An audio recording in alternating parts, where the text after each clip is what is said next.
So we're almost done with Chapter 10. We need to finish up our discussion on Chapter 10 with interactions between the drug and the host. So this is where we're going to talk about lots of adverse side effects. Any drug that's administered to the host is always going to have some kind of effect on the host, even though it's targeted as the microbe.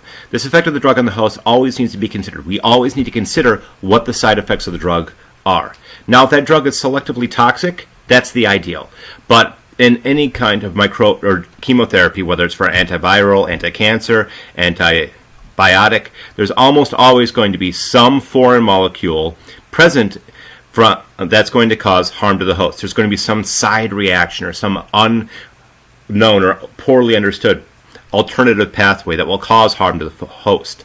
If we look at the population of humans as a whole, 5% of all people that take an antimicrobial drug are going to have some kind of adverse side effect. So what are some organs that can be adversely affected? We have the liver and kidneys. If a drug affects the liver, we refer to it as hepatotoxic. Kidneys, we refer to nephrotoxic. Hept is the prefix for liver. A nephron is the unit of structure and function within the kidney. So nephrotic drugs or nephrotoxic drugs affect the nephrons within the kidney. We can also have drugs that can adversely affect the gastrointestinal tract or the cardiovascular system and blood-forming tissue. If a drug in particular affects the blood and is toxic to the blood, we refer to it as hemotoxic. Hemotoxic being a root word for red blood cells. For blood. Think of the hemoglobin in blood.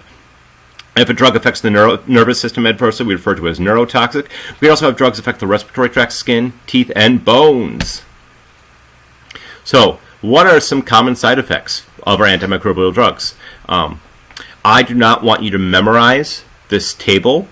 This is an FYI table, so we can see that our psyllins can cause rashes, bleeding, enterocolitis. Our cephalosporins can affect our blood. Our tetracyclines can cause digestive or tooth issues. Our chloramphenicol can cause blood issues. Our aminoglycosides can cause digestive issues or kidney damage. Our isoniazides can cause seizures or liver damage. Our sulfonamides can cause the formation of kidney stones or a reduction or a deficit in our blood. Polymyxins can cause kidney damage. Rifampicin can cause liver damage. Our antifungals can disrupt both kidney and or blood production.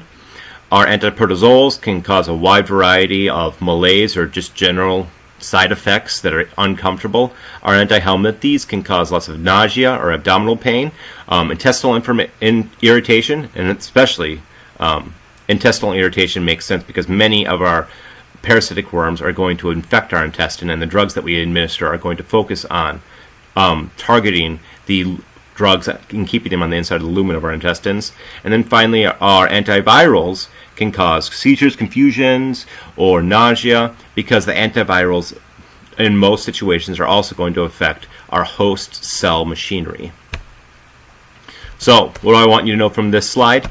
That there are a lot of specific side effects associated with specific groups of drugs. I am not going to ask you for the test to know that ampicillin causes diarrhea or enterocolitis, so on and so forth. This is mostly an FYI table. So let's talk about some allergic responses. An allergy is formally defined as a heightened sensitivity to a drug. Allergies, generally speaking, are going to need to have an initial exposure, an initial sensitizing dose, and then any subsequent exposures are going to have that allergic reaction. This drug will stimulate the allergic response. And typically the drug by itself isn't enough to stimulate the allergic response, but when the drug binds to a molecule that's naturally present in the patient, that drug plus the molecule can initiate that strong immune response. Now this can be provoked sometimes by the intact drug itself, and sometimes this can be provoked by a metabolic byproduct of the drug as the drug is being processed.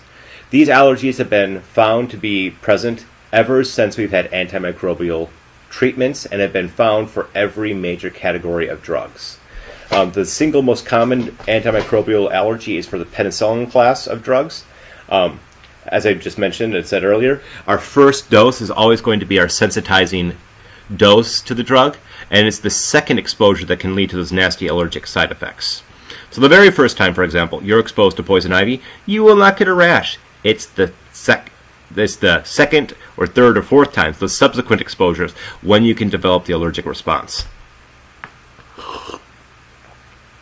Now, if we look at our intestinal tract, our large intestine in particular is absolutely chock full of microorganisms. These are part of the normal biota of our body. We also have normal biota in the vaginal canal, and there are normal biota in our eyes, in our ears, in our mouth, and in our skin. There are microbes that are supposed to be living on us. This is healthy for us. Usually, those are going to be harmless or beneficial bacteria. Very, very few of them are pathogens. Those pathogenic ones are typically crowded out by the harmless or beneficial ones. If a patient is given a very aggressive treatment of broad-spectrum antibiotics or antimicrobials, a lot of times we destroy lots of that normal, healthy biota along with the pathogenic biota. And at that point, it's like vacating the hotel. All of a sudden, we have a bunch of empty room in the house. And what happens when we have a bunch of empty rooms? Potentially, pathogenic microorganisms can move in, rapidly reproduce, and repopulate, with a much higher percentage of the population being apathogenic organisms. So a superinfection can occur. And this occurs once we have a microbe that wasn't once present in a very small number. This pathogenic microbe can now overgrow or outcompete those normal good biota and can introduce a secondary infection. A classic example of this is Clostridium difficile, or C. diff, which causes many gastrointestinal issues in patients that have just taken a strong antibiotic regimen. We also could look at E. coli. If we have E. coli present in the urinary tract, we typically treat that with antibiotics. However, during this process, lots of good lactobacilli, which are normally present in the female vagina, are going to be killed off. And after we kill off those lactobacilli, we make room for more yeast cells to grow, Candidus albicans, and we'll have an abnormal growth or increase in the yeast population in the female's vaginal canal, causing a yeast infection, or sometimes also referred to as oral thrush, which can be associated with the yeast infection, depending on if the oral opening comes in contact with the vaginal opening. We also could have antibiotic-associated colitis. As I mentioned, if we treat a pathogen with a strong round of antibiotics, we kill off the normal biota, and then Clostridium difficile will overgrow in the large intestine and induce strong, explosive diarrhea that has a characteristically sickly sweet smell, fever, and abdominal pain. So, here's an example of a normal healthy patient. This normal healthy patient has mostly good bacteria in their intestines, a few bad bacteria though. And now that patient takes lots and lots of antibiotics, they kill off the good bacteria, and they leave the bad bacteria. And now that bad bacteria is free to reproduce and overpopulate their intestines, causing that secondary superinfection. So this is our antimicrobial drug dilemma. How do we manage antimicrobial drugs? They are beneficial, but there are some situations where they are not going to be beneficial, and we should actually not prescribe them.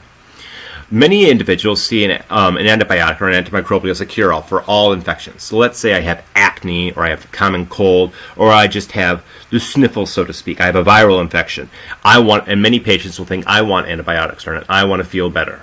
And particularly, as healthcare organizations are moving towards patient satisfaction surveys to determine whether or not you get your raise or whether or not you are fired or kept in the organization, doctors are feeling and physicians are feeling extreme pressure to overprescribe drugs in inappropriate situations. Of the nearly 200 million prescriptions for antimicrobials in the United States that are written every year, many of those prescriptions are written for inappropriate situations. I know in South America, for example, there are some countries where you can buy antibiotics over the counter. Like we buy Tylenol and aspirin here in the United States. And in those countries, antimicrobial resistance is growing rapidly. 75% of the prescriptions are for pharyngeal, sinus, lung, and upper respiratory infections that are viral in origin. So in the United States, most of the antimicrobial prescriptions that we write are for viral infections. And when we say antimicrobials, I will be really candid. Most of those antimicrobials are antibiotics. But we have healthcare providers that are feeling pressured to write them in many those prescriptions because they want to keep their patient satisfaction ratings high. On that note, while I'm on the high horse, of patient satisfaction ratings. While I'm on my soapbox, I should also mention an intriguing study that looked at clinics and hospitals that had considered patient satisfaction for pay raises, and hospitals and clinics that did not do those patient satisfaction surveys. And they found that actually patient outcomes were higher when patient satisfaction was not a factor. When the clinic did not, an organization did not measure patient satisfaction, it was found that the patients actually were healthier. And the correlation has been drawn to suggest that healthcare providers feel less pressure to do what the patient wants and are freed up to do what the patient needs. Okay, I'm getting off my soapbox. Let's get back on topic here. Physicians have used a shotgun approach using broad-spectrum antimicrobial therapy for very minor infections. So when in doubt, give a broad-spectrum antibiotic. Maybe it's going to work, maybe it's not going to work. The patient will be happy, and they might get better. It'll all work out in the end. We gave them a pill, and that just the placebo effect alone of having a pill will probably make them feel better. This is a problem, though. It's led to lots of superinfections, and it's led to many other adverse reactions and the development of lots of antimicrobial resistance. These bystander microbes, these microbes in our intestinal tracts and on our body that normally were not resistant to the microbes, are now exposed to the drug and become resistant to those microbes, and can become pathogenic. So right now, there's a very growing awareness right now that's been leading to the reduction of this practice. So we used to have 75% of prescriptions in the United States being antibiotics for viral infections. That percentage used to be even higher. Thankfully, this growing awareness of the problem has led to a decrease in the abuse of antibiotic drugs. We have lots of excess antimicrobial drugs that are exported to other countries where the controls are not as strict. If we look at Latin America and Asia, many people are able to self-medicate with antibiotics. You want an antibiotic, you can get your antibiotic without a prescription. Drugs used in this way are nearly worthless. They are very ineffectual and can oftentimes lead to drug resistance. For example, earlier in this chapter and a couple videos ago, we talked about selectivity of our drugs. Some antibiotics can target gram-positive bacteria. Some antibiotics target gram-negative bacteria. Some antibiotics are going to be great for our plasmodium infections, so on and so forth. Many patients that are able to self-medicate with antibiotics don't have this prerequisite background to know, okay, this is the microbe that I'm infected with. I need to choose a specific kind of antibiotic that will target that microbe. Instead, they treat it like Tylenol. They say, I feel sick, I should go get a generic antibiotic and take it. Every allied health professional should be very keenly aware of the admirable and utilitarian use of antimicrobials. So be aware that antibiotics are great. They do good things, but also know their limitations. Don't give in to the pressure to overprescribe an antibiotic when an antibiotic is not necessary. So, concept check class. The overgrowth of Candida albicans, aka yeast, causing a vaginal yeast infection after antimicrobial treatment, and a urinary tract infection due to E. coli, is an example of drug toxicity, antibiotic resistance, drug allergy, superinfection, or prebiotic. If you do not know the answer, pause the video, look it up in your textbook, flip back in your PowerPoint slides, or rewind the video. Get me an answer. 1, 2, 3, 4, 5. The answer is D, superinfection.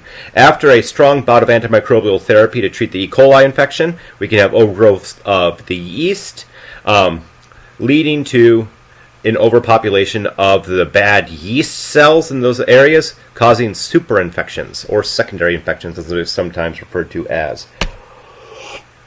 That is it for our chapter. If you have any questions, please shoot me an email or post them on the discussion board. Happy studies!